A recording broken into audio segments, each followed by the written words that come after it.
This is Wet Notes here on Scuba Shack Radio for Sunday, July 18th, 2021.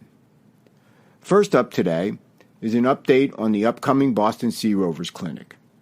Historically, the clinic was held in the early part of March, just before the start of the Northeast dive season. The show actually happened in March 2020, just before the country shut down.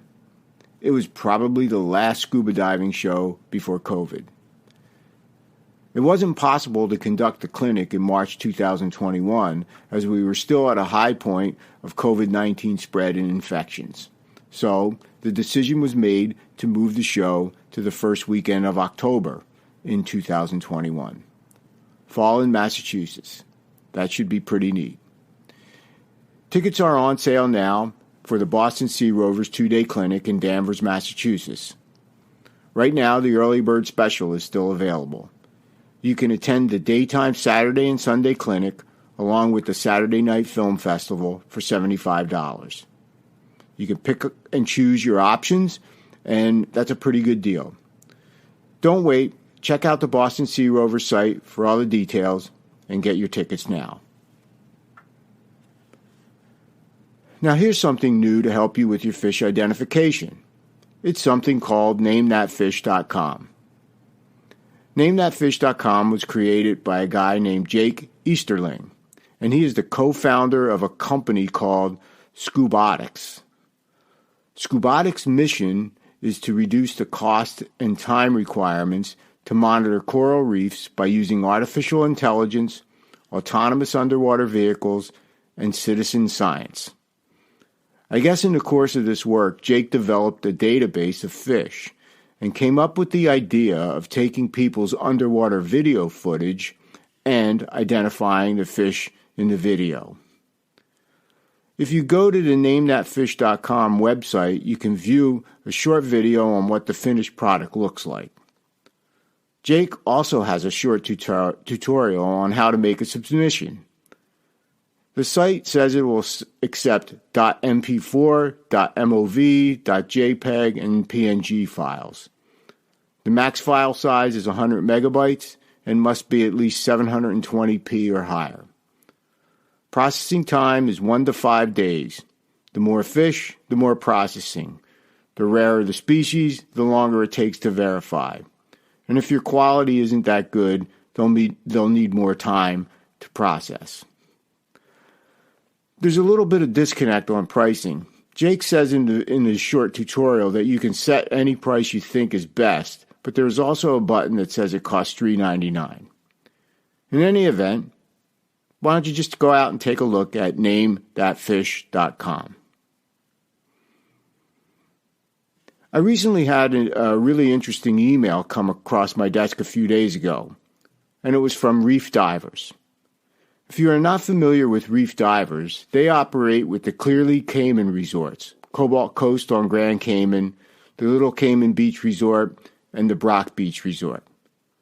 They are known for their valet diving. Well, Reef Divers is expanding their operation in the Caribbean to Turks and Caicos. Now, they are partnering with East Bay Resort on South Caicos.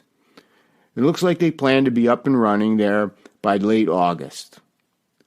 East Bay Resort sits on a mile-long beach and boasts that every room has a beach view. To get to South Caicos, you'll need to fly into Providenciales, and then you can take either a short air hop over or board the ferry. It's not that long of a ride. The resort offers an all-inclusive option that seems pretty good. Reef Divers is an outstanding operator in the Caymans, so I'm sure that you can look forward to superior valet service from them on Turks and Caicos as well. So many places to go diving. What a dilemma. Just about every week I get an update from Icolite, and it contains various tips and tricks for better underwater photography. Plus, they also provide some product updates. But also in this email is some other interesting information. Last week, they introduced me to an organization called Washed Ashore, and the article's title said, "Using Discarded Plastic to Save the Ocean."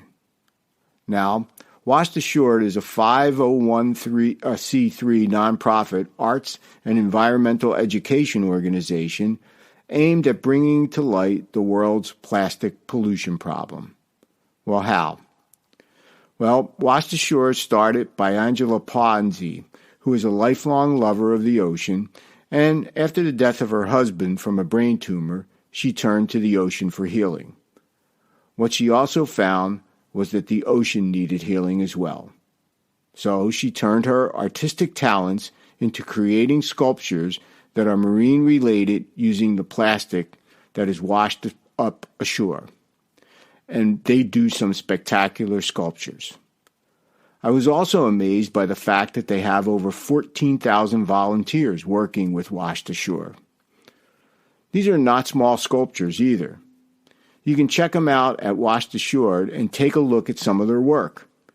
You will be amazed. Well, I'm sure that we've all heard about the billionaires who are competing to go into space. Amazing stuff for someone who grew up at the start of the space race in the 1960s.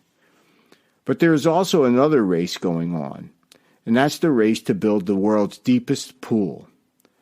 At the top of the list right now is Deep Dive Dubai, located in Nad Al Sheba, which is 15 minutes from downtown Dubai. It's an amazing 60 meters deep, that's 197 feet, and contains 14 million liters of water, or 3.7 million gallons. The pool is a constant 30 degrees Celsius, or 86 degrees Fahrenheit. It is themed as an abandoned, sunken city. Now that's pretty cool. They have an on-site hyperbaric chamber, restaurant, gift shop, and dive shop. To put this in perspective, the other deep pools around the globe include Y40 in Italy at 42.15 meters, Deep Spot in Poland at 45.4 meters, and there's either one coming online or it's online in Cornwall, England. That's called Blue Abyss at 50 meters deep. I wonder if there's some kind of limit on just how deep you can build a pool. I'm sure we'll be amazed. And finally today, here's another message in a bottle story. This time it comes from Michigan. It seems that Jennifer Dower, the owner and operator of Nautical North Family Adventures, a scuba, snorkel, and glass-bottom boat company, was cleaning the windows on her glass-bottom boat in the Sheboygan River when she spotted the bottle. Inside the bottle was a message from 95 years ago. It read, "Will the person who finds this bottle return this paper to George Morrow, Sheboygan, Michigan, and tell where it was found?" The message was dated November 1926. Jennifer posted this on social media, and George Morrow's daughter, Michelle, who's now in her 70s, reached out. Michelle indicated that her father was probably 18 years old when he put the message out there. Sounds like the bottle didn't travel very far, however. Now I wonder just how many messages in bottles are out there. Well, that's it for this edition of Wet Notes here on